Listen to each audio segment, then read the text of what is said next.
Two men stood in the billiard room of an old country house talking. Play, which had been of a half-hearted nature, was over, and they sat at the open window, looking out over the park stretching away beneath them, conversing idly.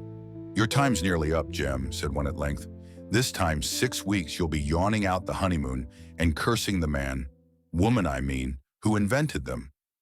Jem Benson stretched his long limbs in the chair and grunted in dissent. "I've never understood it," continued Wilfred Carr, yawning. "It's not in my line at all. I never had enough money for my own wants, let alone for two. Perhaps if I were as rich as you or Croesus, I might regard it differently." There was just sufficient meaning in the latter part of the remark for his cousin to forbear to reply to it.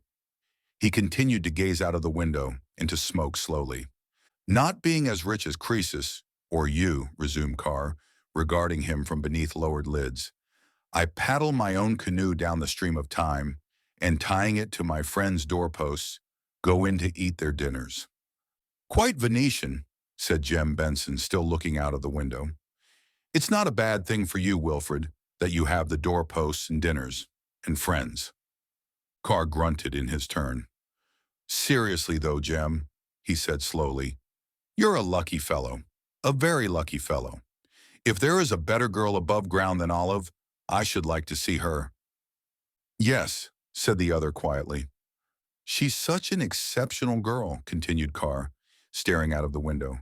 "She's so good and gentle. She thinks you are a bundle of all the virtues."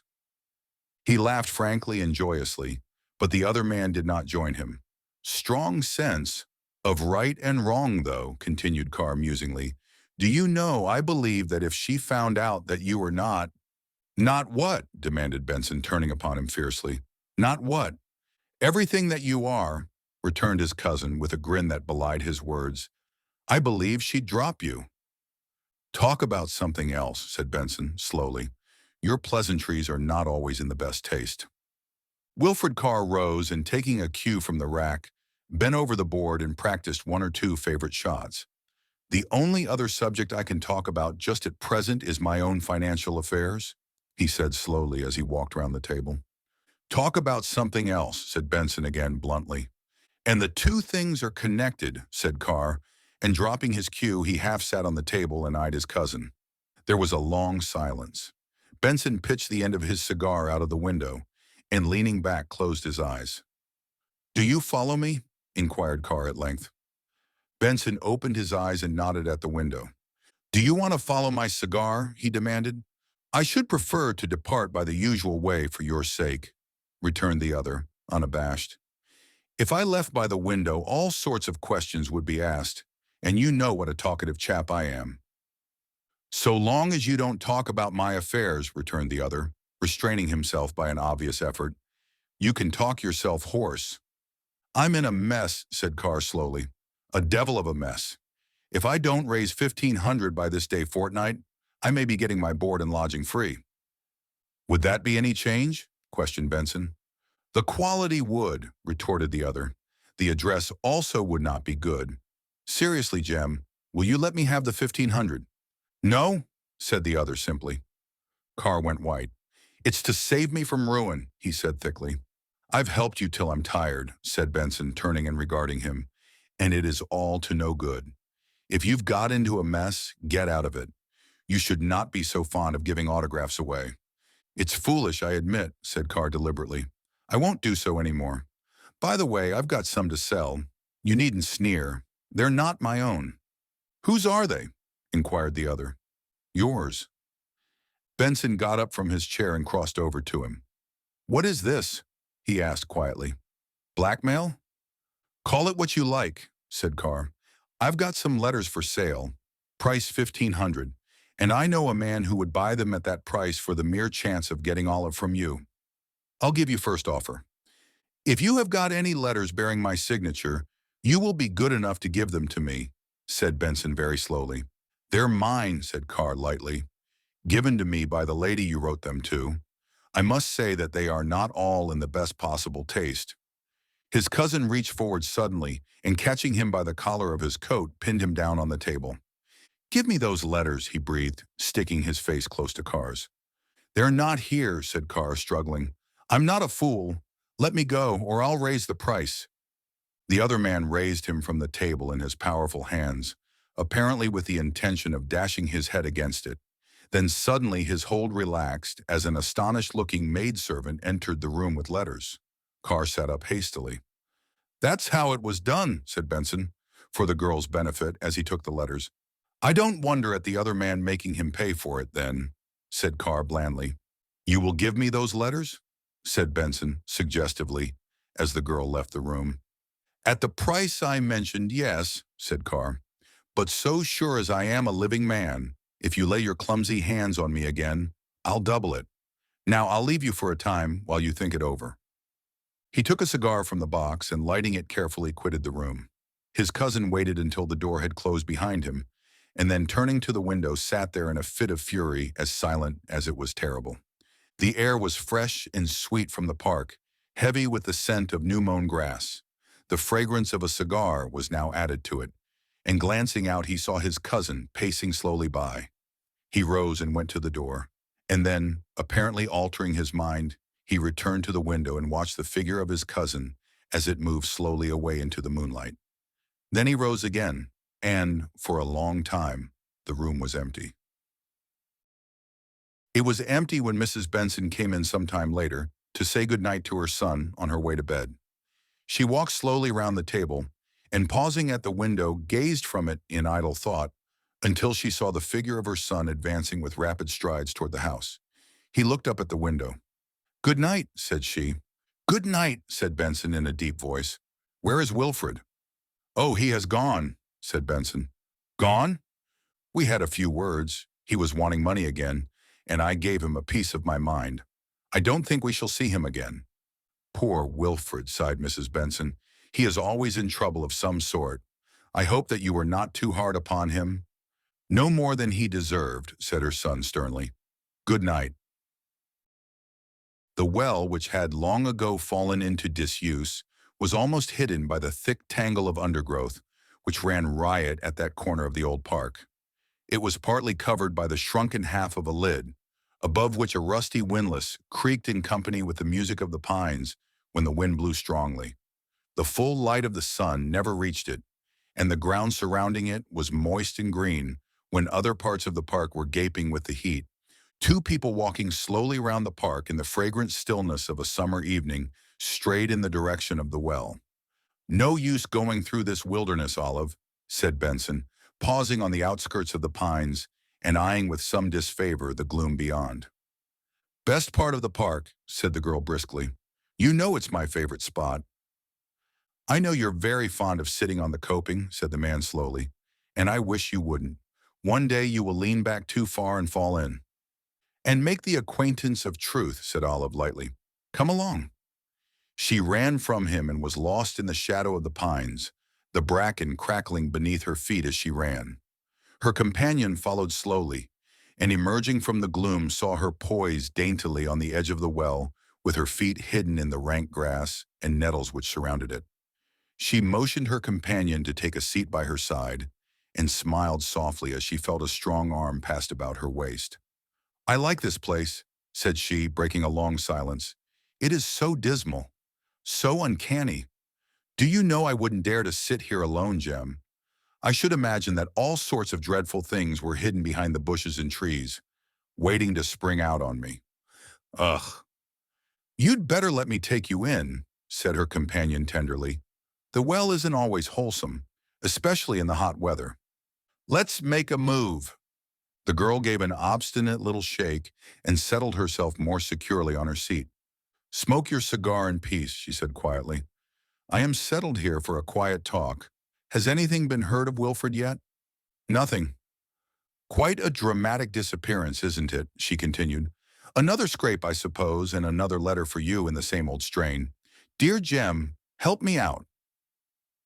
Jem Benson blew a cloud of fragrant smoke into the air, and holding his cigar between his teeth, brushed away the ash from his coat sleeves. "I wonder what he would have done without you," said the girl, pressing his arm affectionately.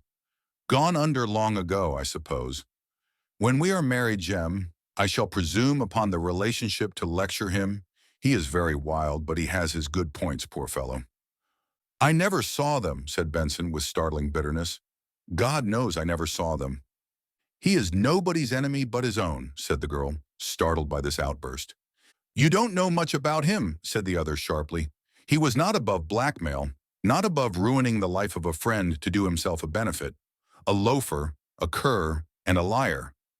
The girl looked up at him soberly but timidly and took his arm without a word, and they both sat silent while evening deepened into night and the beams of the moon, filtering through the branches, surrounded them with a silver network.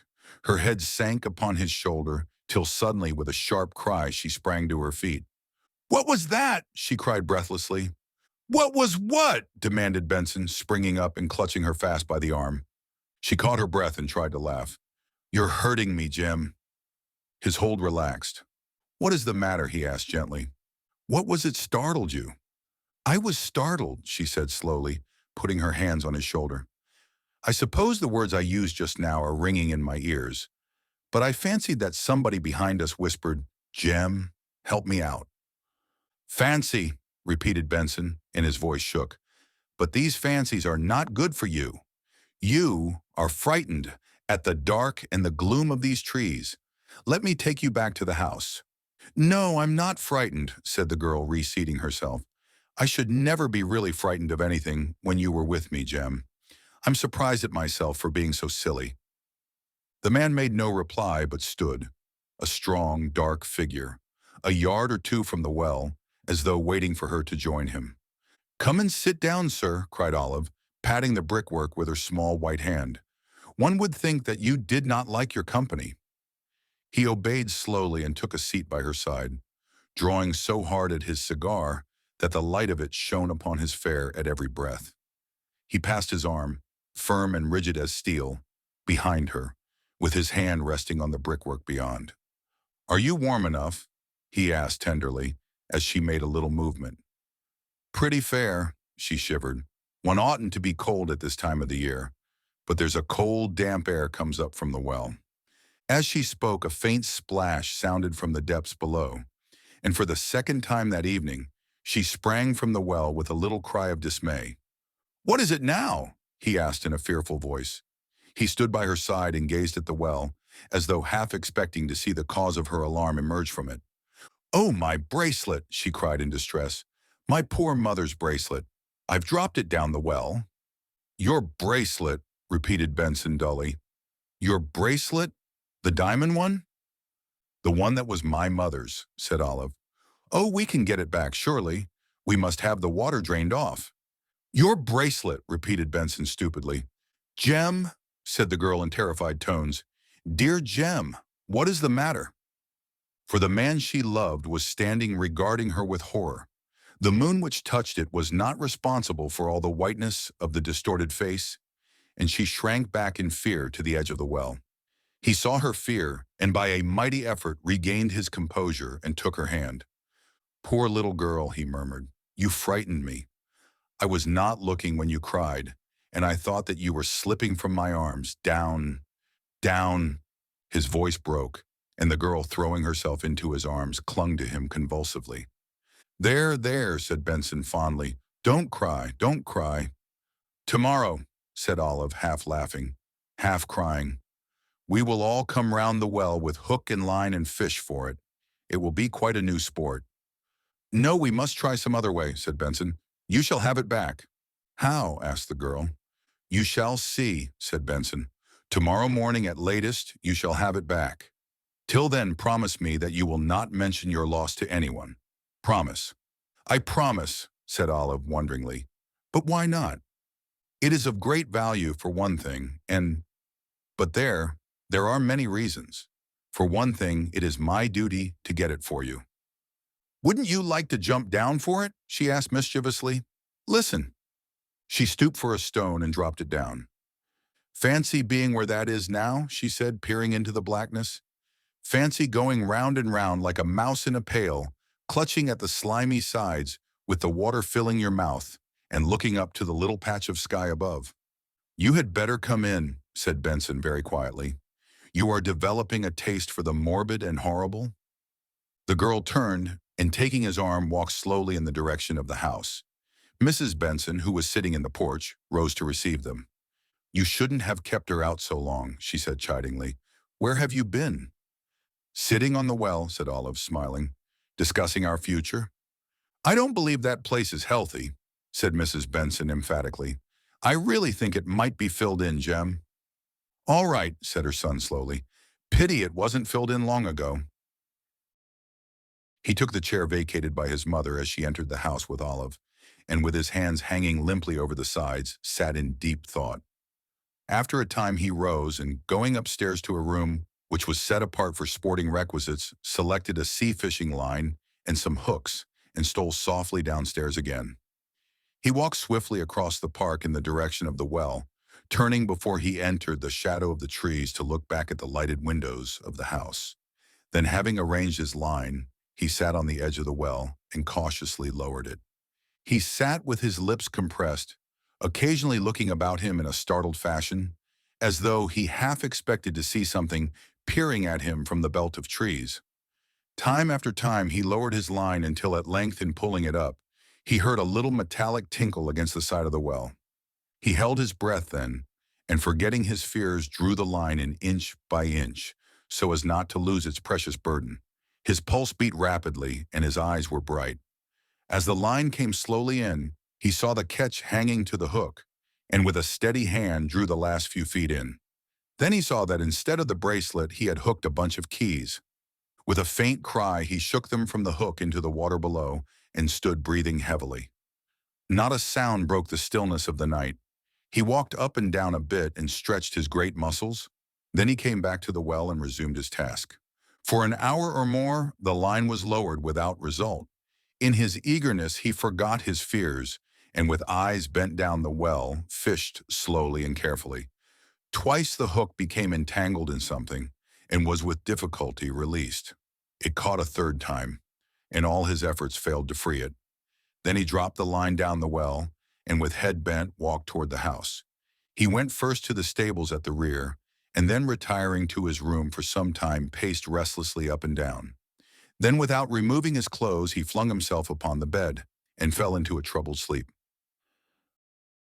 Long before anybody else was astir, he arose and stole softly downstairs.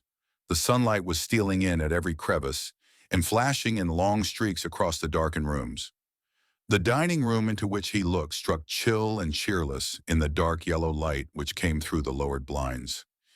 He remembered that it had the same appearance when his father lay dead in the house.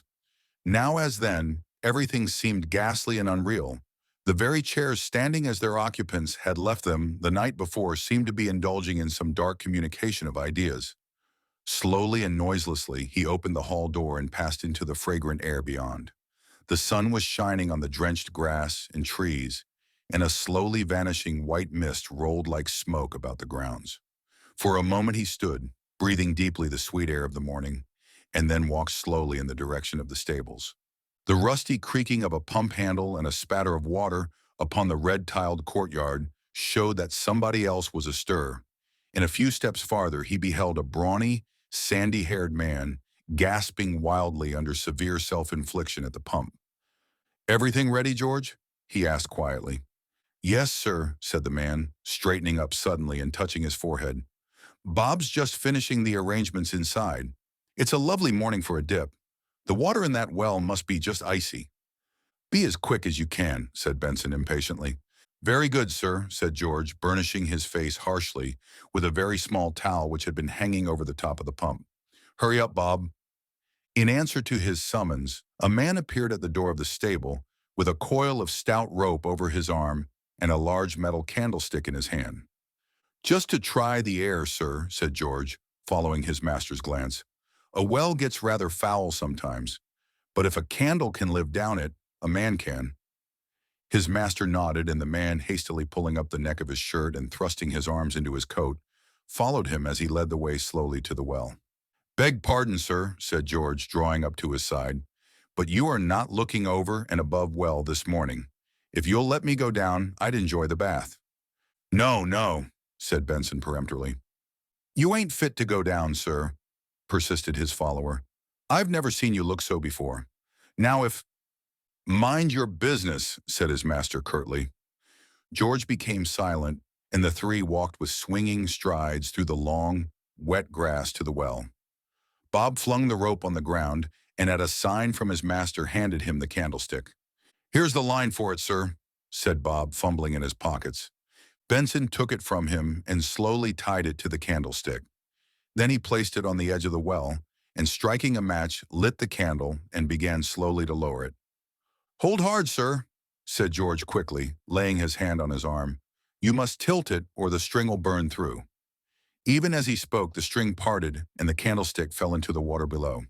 Benson swore quietly. "I'll soon get another," said George, starting up. "Never mind, the well's all right," said Benson. "It won't take a moment, sir," said the other over his shoulder. "Are you master here, or am I?" said Benson hoarsely.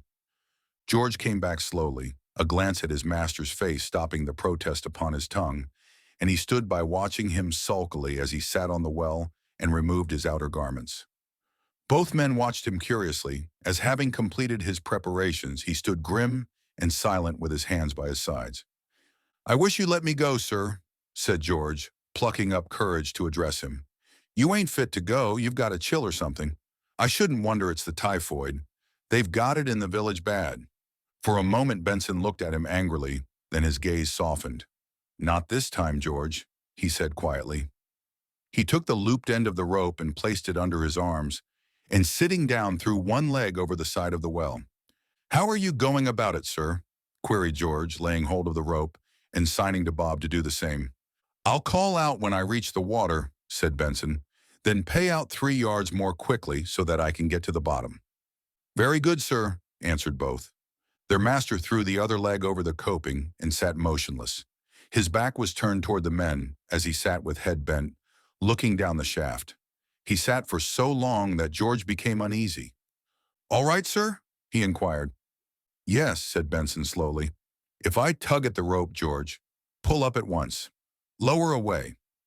The rope passed steadily through their hands until a hollow cry from the darkness below and a faint splashing warned them that he had reached the water. They gave him 3 yards more and stood with relaxed grasp and strained ears, waiting. "He's gone under," said Bob in a low voice. The other nodded and, moistening his huge palms, took a firmer grip of the rope. Fully a minute passed and the men began to exchange uneasy glances.